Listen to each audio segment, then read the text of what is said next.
സുജയ, ഞാൻ എല്ലായ്പ്പോഴും പറയുന്നത് പോലെ advocate Subhash Chander deserving really good effort. Basically അത് ഒരു ഇന്ത്യൻ പൗരന് സ്വന്തം രാജ്യത്ത് രക്ഷപ്പെടുവാനായി കോടതിയെ സമീപിക്കേണ്ട ഒരവസ്ഥ, അത് വിദേശത്താണെങ്കിൽ മനസ്സിലാക്കാം. എംബസിയിൽ അപ്രോച്ച് ചെയ്തിട്ട് പെട്ടെന്ന് റെസ്ക്യൂ ചെയ്യണമെന്ന് പറഞ്ഞ് വിദേശകാര്യ മന്ത്രാലയത്തിൻ്റെ ലെവലിൽ ഒക്കെ ഇൻഫ്ലുവൻസ് ചെയ്യുന്നത് നമ്മൾ കണ്ടിട്ടുണ്ട്. പക്ഷേ സ്വന്തം രാജ്യത്ത് ഈ ഗതി വരിക എന്ന് പറഞ്ഞു കഴിഞ്ഞാൽ അത് വളരെ പരിതാപകരമായിട്ടുള്ള ഒരവസ്ഥയാണ്.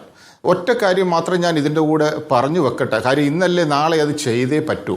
കാരണം ഈ പുതിയൊരു പ്രോട്ടോക്കോൾ ഇതിനു വേണ്ടി ഉണ്ടാവണം. ഞാൻ പറഞ്ഞല്ലോ വീണ്ടും, അതായത് ആ ബ്രിട്ടീഷ് സിസ്റ്റം മാറണം. എയ്ഡ് ടു സിവിൽ അതോറിറ്റി എന്നുള്ളതിന്, അതായത് ഒരു ഡിഫൻസിന് ഇങ്ങനെയുള്ള സിറ്റുവേഷൻ ഉണ്ടെങ്കിൽ ആരുടെയും ഉത്തരവിന് വേണ്ടി കാത്തു നിൽക്കാതെ ഡയറക്റ്റ് ഇടപെടാനുള്ള ഒരു പൊസിഷൻ ഉണ്ടാവണം.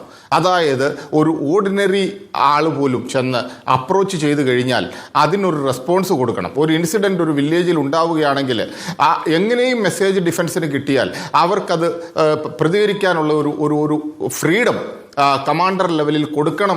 അത് അങ്ങനെ ഒരു പ്രോട്ടോകോൾ ചേഞ്ച് വരാതെ ഇതിന് പെർമനൻ്റായിട്ട് ഒരു പെർമനൻറ്റ് സൊല്യൂഷൻ വരില്ല. ഇതിൻ്റെ കാരണം എന്തെന്ന് ചോദിച്ചു കഴിഞ്ഞാൽ it is between inter rivalry between the departments ആണ്. അത് എൻ്റെ ബേബി, ഇത് എൻ്റെ ബേബി എന്നുള്ള രീതിയിൽ. എന്താണ് ഇൻസിഡൻറ്റ് നടന്നാൽ അത് നാഷണൽ ഡിസാസ്റ്റർ അവരുടെയാണ്, പിന്നെ പറയുന്നത് സ്റ്റേറ്റിൻ്റെയാണ്, സ്റ്റേറ്റ് ഡിസാസ്റ്റർ അല്ലെ നാഷണൽ ഡിസാസ്റ്റർ.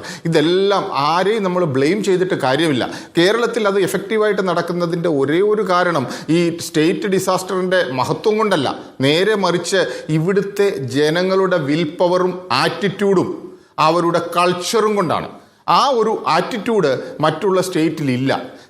സിസ്റ്റം ഉണ്ടാവാം, സെറ്റപ്പ് ഉണ്ടാവാം, അത് ഇല്ലാത്തിടത്തോളം കാലം ഇങ്ങനെ ഇത് വീണ്ടും വീണ്ടും ആവർത്തിച്ചു കൊണ്ടേയിരിക്കും. അപ്പോൾ കോടതി ഇടപെട്ടാണെങ്കിൽ പോലും ഒരു പ്രോട്ടോകോള് ഡയറക്റ്റ് ഇൻ്റർഫിയറൻസിനെ ആരും ബ്ലോക്ക് ചെയ്യാതെ, ഗവൺമെൻറ്റൽ ബ്യൂറോക്രാറ്റിക് റെഡ് ടേപ്പിസം ഇല്ലാതെ അത് മുന്നോട്ട് പോകാനാണെന്നുണ്ടെങ്കിൽ തീർച്ചയായിട്ടും ആർക്കും ഇപ്പോൾ കാർവാറിലുള്ള നേവിയെ തന്നെ വിളിക്കണമെന്നുണ്ടെങ്കിൽ നേവിക്ക് അപ്രോച്ച് ചെയ്തതിന് നേവിയെ റിക്വസ്റ്റ് ചെയ്ത് കൊണ്ടുവരികയാണ് ചെയ്യേണ്ടത്. അല്ലെങ്കിൽ അന്ന് തന്നെ ഇൻസിഡൻ്റ് അറിഞ്ഞാൽ, അതായത് ഇവർക്ക് ആ ഡിഫൻസ് ഫോഴ്സസിന് എല്ലാ കാര്യങ്ങളും അപ്പോൾ അറിയാൻ പറ്റുന്ന മെക്കാനിസമാണ്. അതിനുവേണ്ടി അവരൊരു ഷെല്ലിനകത്തിരിക്കുന്ന ഒരു സംഭവമല്ല. What ever is happening in the world they know each and everything accurately. അതനുസരിച്ചിട്ട് അവർക്ക് റിയാക്ട് ചെയ്യാൻ പറ്റണം. അപ്പോൾ പറ്റണമെന്നുണ്ടെങ്കിൽ അവരെ കുറ്റപ്പെടുത്തുക. കാര്യം ഇവിടുത്തെ സെറ്റപ്പ് അങ്ങനെ ആയിപ്പോയി. കാര്യം ഇത് നിങ്ങളുടെ ബേബിയാണ്. ഡിസാസ്റ്റർ മാനേജ്മെൻറ്റ് അത് അവർ തന്നെ നടത്തിക്കോളൂ, അല്ലെ സ്റ്റേറ്റ് ഡിസാസ്റ്റർ മാനേജ്മെൻറ്റിൻ്റെ സെപ്പറേറ്റ് ഇത് ചെയ്തിരിക്കുന്നു.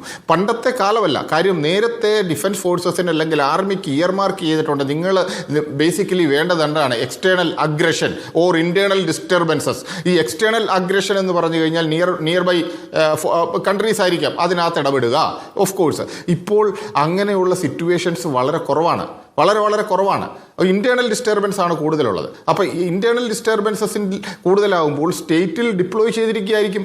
അപ്പോൾ ആ കൂട്ടത്തിൽ ഓരോ സ്റ്റേറ്റിലും ഉള്ള ഡിഫൻസ് ഫോഴ്സസ് അതിൽ ഒരു സെപ്പറേറ്റ് ഒരു കമ്പനി എല്ലാ സ്റ്റേറ്റിലും, അല്ലെങ്കിൽ ഈവൻ ഒന്നിലധികം കമ്പനികൾ ഓരോ സ്റ്റേറ്റിലും ഇയർമാർക്ക് ചെയ്ത് ഈ ഡിസാസ്റ്റർ മാനേജിന് വേണ്ടി മാത്രം ഏത് സമയത്തും അവൈലബിൾ ആക്കാൻ, അല്ലെങ്കിൽ തന്നെയും ഡിഫൻസ് ഫോഴ്സസ് 24/7 അവൈലബിൾ ആണ്. അബ്സല്യൂട്ട്ലി ഒരു കുഴപ്പവുമില്ല.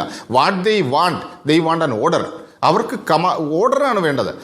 ഞാൻ ഇന്നലെ പറഞ്ഞല്ലോ, വെള്ളത്തിൽ, അതായത് പുഴയിൽ സെർച്ച് ചെയ്യണമെങ്കിൽ ആർമിക്ക് പെർമിഷൻ കിട്ടിയിട്ടില്ല. അപ്പോൾ പുഴയിൽ സെർച്ച് ചെയ്യാൻ അത് കഴിഞ്ഞാണ് പെർമിഷൻ കിട്ടുന്നത്.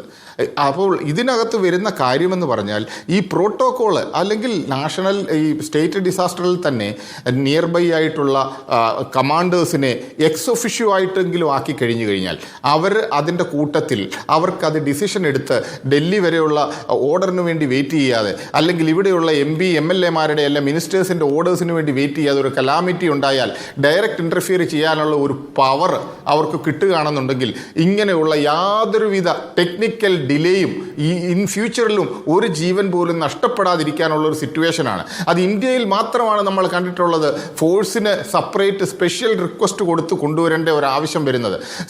വേറുള്ള ഒരു രാജ്യത്തും, അതായത് നമ്മൾ ഗൂഗിൾ അടിച്ച് നോക്കും മറ്റുള്ളിടത്ത്, അതായത് state force can interfere directly, അത് ഡയറക്റ്റായിട്ട് ഇൻ്റർഫിയർ ചെയ്യാം. ഇവിടെ അതില്ല. നേരെ മറിച്ച് ഇതിൻ്റെ ഇൻ്റർപ്രിട്ടേഷനാണ് മാറിയിരിക്കുന്നത്.